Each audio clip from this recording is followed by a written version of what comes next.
Estás escuchando un nuevo episodio del podcast Finity Time.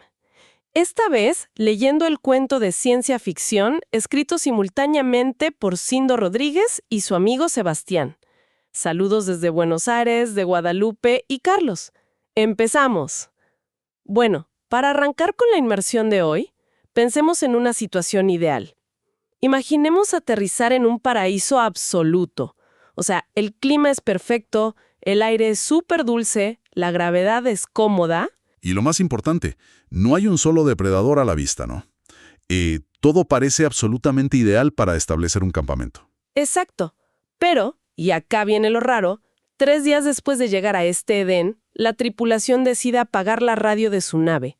Desconectan manualmente la baliza de rescate y básicamente se rinden ante una especie de locura silenciosa. Es una locura, totalmente. Y la pregunta que guía este análisis es precisamente esa. O sea, ¿qué fuerza invisible podría hacer que una tripulación de élite decida, de un momento a otro, borrarse del universo?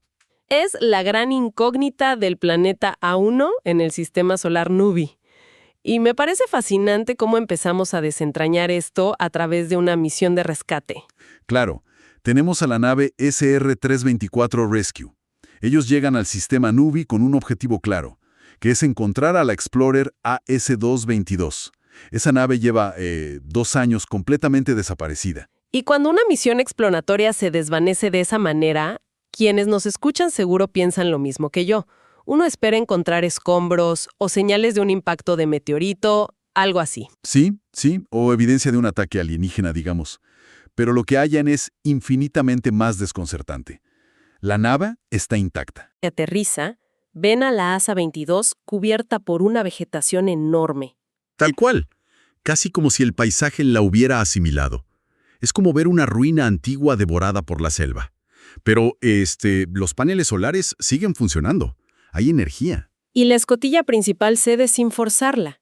No hay señales de violencia, no hay fallas catastróficas. Y ahí es donde el texto nos lanza el primer balde de agua fría. Porque la comunicación no se cortó por un accidente. Claro, el apagón fue manual. Exactamente. La Liga Espacial tiene protocolos muy estrictos. Y uno de esos protocolos es una especie de paranoia institucional. Instalan un segundo faro localizador en todas sus naves. Un faro oculto, ¿verdad? Independiente del panel principal. Eso mismo. La tripulación ni siquiera sabe que existe. Está diseñado para activarse automáticamente si el sistema primario falla. Pero en este caso, el equipo de rescate descubre que los sistemas fueron apagados de manera deliberada. Alguien en esa nave intacta decidió conscientemente que no querían ser encontrados. Es escalofriante. Lo es. Y para entender por qué harían algo así, tenemos que analizar el entorno del planeta A1. Ese entorno es la clave de todo. Totalmente. Para quienes nos acompañan en este análisis, me gustaría proponer una imagen. Pensemos en este ecosistema no como un hábitat, sino como un caballo de Troya biológico. Me gusta esa analogía, es muy precisa. O sea, presenta condiciones de habitabilidad ideales. Una gravedad casi terrestre, apenas un 5% menor, una atmósfera diáfana, sin tormentas, y una vegetación gigantesca. Hojas tan inmensas que podrías acampar debajo de ellas literalmente. Tal cual. Y al igual que el caballo de Troya original, el peligro no está en derribar tus defensas por la fuerza bruta. El truco maestro de este planeta es convencerte de que vos mismo abras las puertas. Y ese engaño es puramente sensorial y evolutivo. Cuando Ryan, que es la bióloga del equipo de rescate, empieza a analizar el entorno, se topa con un arbusto muy peculiar. Ah, el famoso arbusto de hojas rojas. Claro, tiene hojas rojas, lanceoladas, aserradas y trilobuladas. La primera reacción de Ryan es casi cómica, porque la forma de la hoja es idéntica a la de una planta de marihuana terrestre. Pero de color rojo. Exacto. Aunque lo verdaderamente anómalo es su estructura funcional. En lugar de flores, digamos, la planta presenta pequeñas burbujas de aire en la superficie. Y acá me quiero detener un segundo. A ver, si uno es un explorador espacial entrenado con todos los protocolos en la cabeza y ves una planta alienígena exudando gas a través de burbujas, ¿cómo es que no saltan todas las alarmas de inmediato? Es una excelente pregunta. O sea, ¿por qué bajan la guardia ante un fenómeno biológico que es tan evidentemente activo y extraño? Bueno, La respuesta está en nuestra propia biología. El cuerpo humano no está programado para registrar el confort absoluto como una amenaza. Claro, el bienestar no genera miedo. Exactamente. El controlador de atmósfera de Ryan detecta rapidísimo que hay en esas burbujas. Están liberando tetrahidrocannabinol, o sea, THC, directamente al aire. Y en concentraciones altísimas, ¿no? Altísimas. Superiores a las de un espacio cerrado saturado de humo. Pero acá está la trampa. No huele a un químico tóxico industrial. No te quema los pulmones como el amoníaco, ni te irrita los ojos. De hecho, Rudolf, el electromecánico, lo describe como un perfume selvático sumamente agradable. Tal cual. El engaño funciona a la perfección porque desactiva la respuesta de estrés y miedo del cerebro. La amenaza se disfraza de una profunda y letal sensación de paz. Y la paz, en un entorno desconocido, es el peor enemigo de la disciplina. Ni hablar. El capitán Jack intenta reaccionar con cierta lógica marcial, digamos. Ordena que nadie se quite el equipo de respiración. Pero la orden llega tarde. Llega muy tarde. Y además, Jack subestima la naturaleza insidiosa de este químico. Porque la trampa ya no está solo en el bosque. Esa atmósfera contaminada ya se filtró dentro de la nave SR-324. Y ahí es donde entra el análisis biológico más duro. Porque lo que le pasa al cuerpo humano bajo estas condiciones rompe todas las reglas de la toxicología que conocemos. Sí, los estragos biológicos son tremendos. Ryan hace análisis de sangre y descubre una mezcla atmosférica que es letal a largo plazo. Hay niveles de oxígeno que son funcionales, pero están ligeramente reducidos. Y obviamente una sobrecarga masiva de este THC alienígena. Claro, pero el mecanismo de acción es lo que condena a toda la tripulación sin que se dé cuenta. Y esto me genera una duda. Normalmente cuando hablamos de intoxicación, imaginamos una curva, ¿no? El químico entra al cuerpo, hace un pico de efecto, el hígado lo procesa y finalmente se elimina. Ese es el ciclo normal en la Tierra, sí. Hay un final. Pero según los datos médicos de Ryan, acá esto no funciona así. Entonces, ¿qué es exactamente lo que hace que este aire sea tan destructivo? El problema principal reside en la farmacocinética de este compuesto en particular. La curva de absorción en el torrente sanguíneo es increíblemente lenta, casi nula en términos de asimilación metabólica. O sea que el cuerpo no sabe qué hacer con eso. Tal cual. El cuerpo humano carece de las enzimas necesarias para procesar esta variante alienígena. Simplemente no puede descomponerlo ni eliminarlo. Se acumula. Se acumula de forma constante. Y utilizando las palabras de la propia fuente, literalmente les taladra el cerebro. No es un pico de alteración pasajera, es una sobresaturación permanente del sistema nervioso. Y las consecuencias físicas de esa sobresaturación son inmediatas. Hay una escena que me pareció clave para ilustrar esta desconexión total entre la mente alterada y el cuerpo físico. La de Rudolf en la nave. Esa misma, Rudolf sufre un ataque de euforia extrema y agitación. Está fuera de sí. Frank y Chaira tienen que abalanzarse sobre él para inmovilizarlo. Pero el detalle perturbador es que no les cuesta casi ningún esfuerzo. Claro, no opone resistencia real. A pesar de su furia, Rudolf tiene la fuerza muscular de un niño de 10 años. Hay un letargo celular masivo. ¿Cómo se explica biológicamente esta caída tan drástica de la energía vital? Bueno, biológicamente el sistema nervioso central está colapsando. Está bajo el peso de procesar estímulos químicos continuos que son inmanejables. La energía metabólica se desvía y las vías motoras se degradan rápidamente. O sea, los músculos no responden. El letargo muscular no es solo debilidad general. Es la incapacidad de un cerebro saturado para enviar las señales eléctricas adecuadas a los músculos. Pero, esa debilidad física es apenas el preludio de algo mucho más oscuro. Claro, porque cuando el cuerpo cede de esa manera, la mente pierde sus anclajes con la realidad. Y ahí entramos al verdadero terror de esta historia. Pasamos directamente de una crisis médica a un colapso psicológico absoluto. Con el raciocinio inhibido permanentemente, la tripulación no solo se confunde, empiezan a proyectar sus fijaciones culturales más profundas. Es un delirio a medida de cada uno. Es como si el aislamiento espacial, sumado a este daño neurológico brutal, obligara al cerebro a buscar refugio en obsesiones históricas o en la cultura pop. Es un mecanismo de defensa fallido. Totalmente fallido.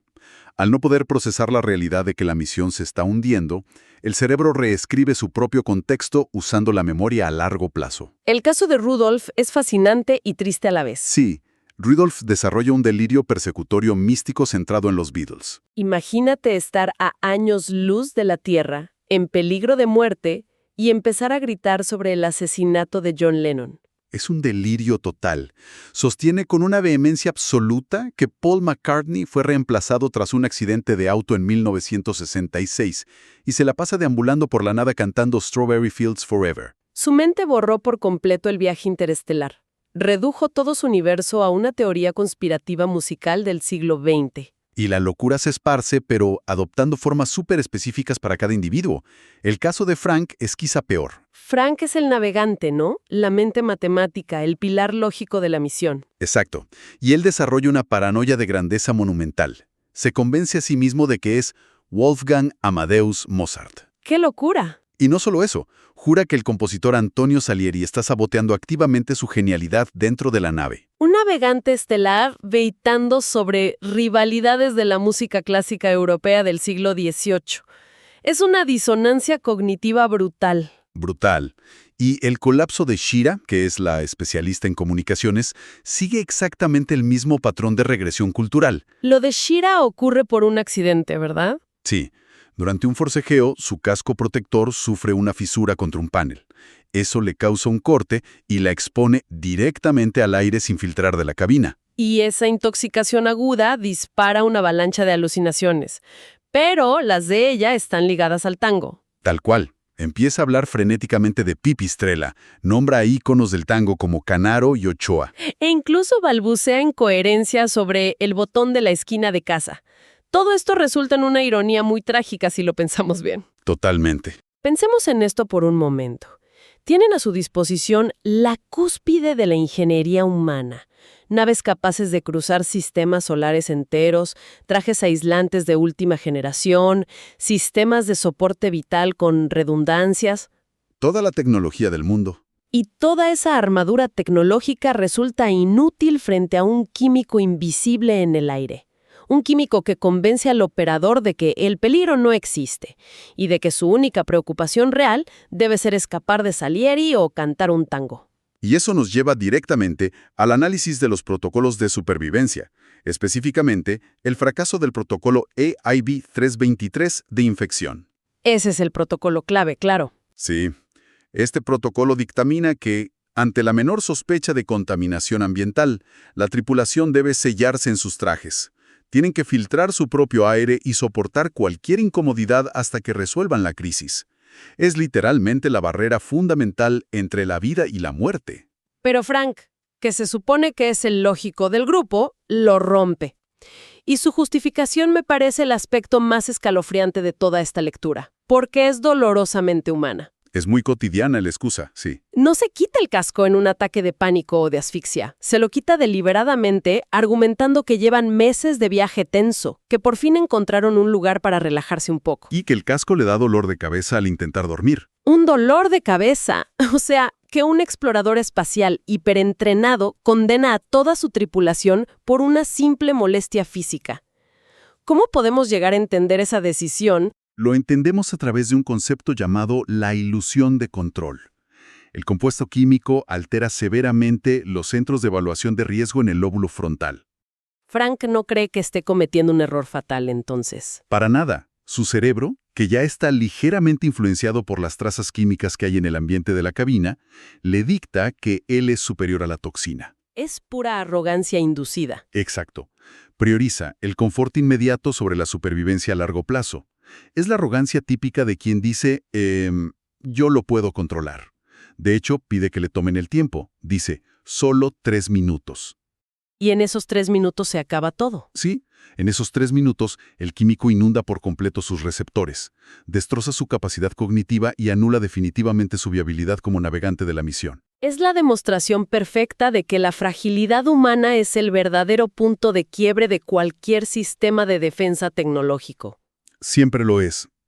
Entonces, con el electromecánico delirando sobre conspiraciones de los Beatles y el navegante perdido en el siglo XVIII huyendo de Salieri, ¿qué opciones le quedan a los únicos que aún mantienen un atisbo de cordura? ¿Te referís a Jack y a Ryan? Sí, se ven totalmente acorralados en un escenario de supervivencia casi primitivo, pero dentro de una nave espacial de última tecnología.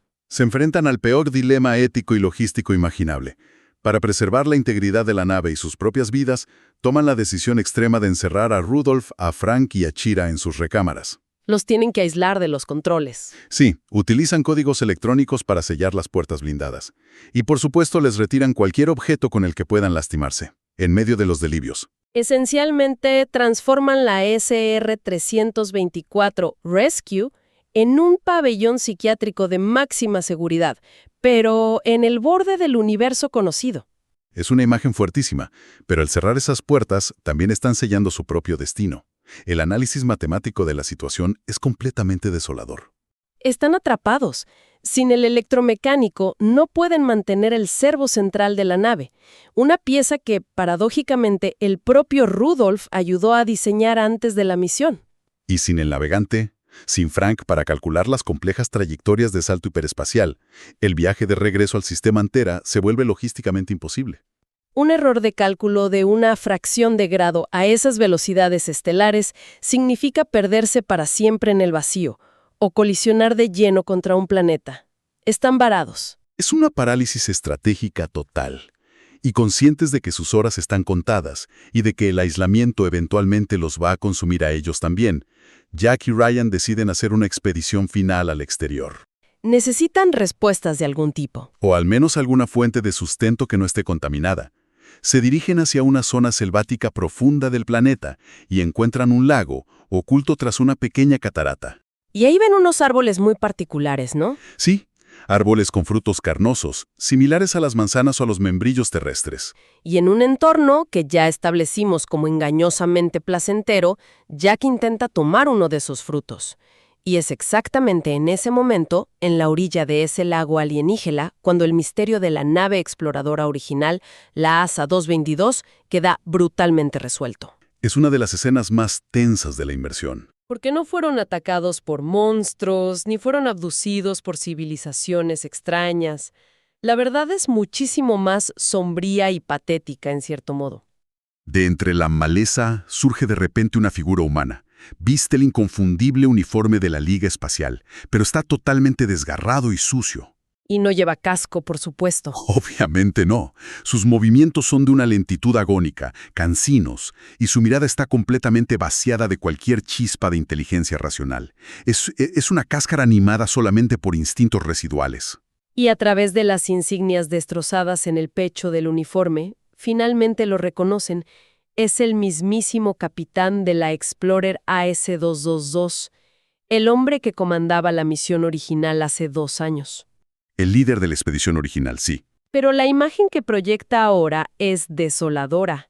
Sostiene en su mano un fémur gigante de algún animal autóctono. Y al ver a Jack y a Ryan acercarse, lo único que hace es venderles las frutas del árbol. Es increíble.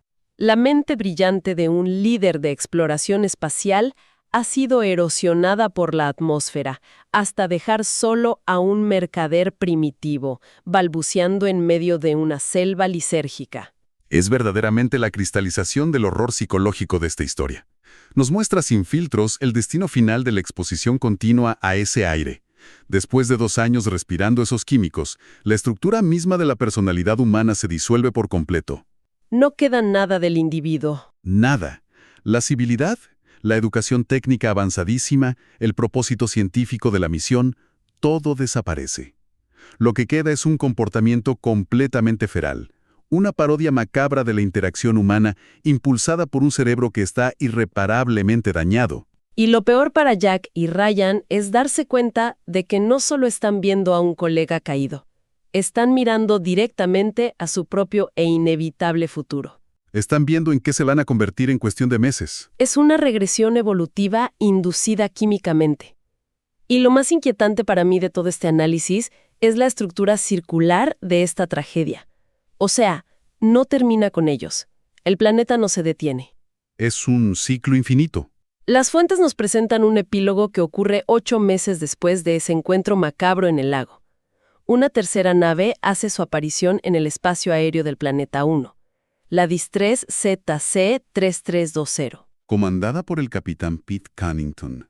Y a través de la bitácora electrónica de su nave, somos testigos en primera persona de la crónica de un desastre repetido. Es frustrante leerlo. Es que Cunnington observa los monitores y realiza exactamente el mismo diagnóstico erróneo que hicieron sus predecesores. Detecta una atmósfera diáfana, una gravedad casi perfecta, la presencia de agua líquida, temperaturas cálidas y lecturas biológicas superpacíficas. Y saca la peor conclusión posible. Concluye que es un entorno absolutamente seguro para la vida humana. O sea, está parado frente a las puertas del mismo caballo de Troya biológico, a punto de girar la manija y dejar entrar la locura nuevamente.